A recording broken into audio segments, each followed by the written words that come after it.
très secret concernant sa vie privée, Etienne Dao avait révélé être père d'un garçon lors d'une interview avec le magazine Next en 2014. Abandonné par son père alors qu'il n'était encore qu'un enfant, le chanteur a confié avec beaucoup de sincérité avoir reproduit les mêmes erreurs que celui qu'il considère comme un simple géniteur. Je vous ai dit que je ressemblais un peu à mon père. On réalise parfois qu'on reproduit les mêmes erreurs que ses parents. Je suis le père d'un garçon. Il est né quand j'avais 17 ans, à Rennes. Je me suis soucié, oui, sur injonction de ma mère. Et peut-être qu'ensuite il y en a eu d'autres, vu la vie que j'ai menée. A-t-il confié avec honnêteté. En effet, l'interprète du titre Week-end d'Arôme a très mal vécu le départ de son père lorsqu'il avait 4-5 ans. Il était venu au Cap Falcon, où Dao a grandi, note de la rédaction, en jeep avec des amis, il m'a serré très fort dans ses bras, ne m'a rien dit et il est parti.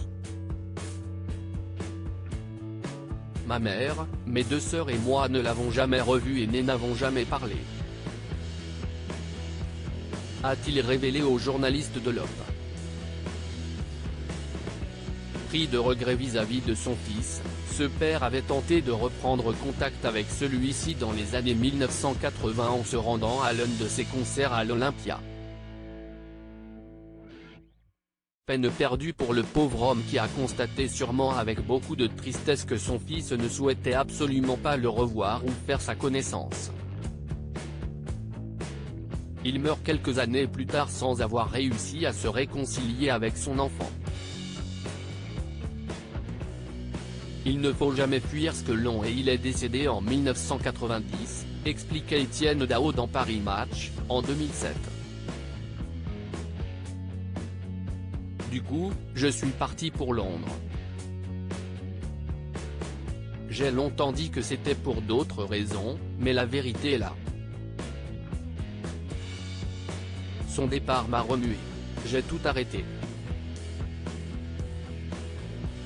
Sa mort a eu beaucoup plus d'impact sur moi que ce que j'imaginais. Mais il ne faut jamais fuir ce que l'on est. Si est mon histoire, je n'y changerai pas grand-chose. Aujourd'hui, le fils d'Etienne Dao devrait être âgé de 49 ans. Père et fils n'ont malheureusement jamais établi une quelconque relation. Trop compliqué pour le chanteur.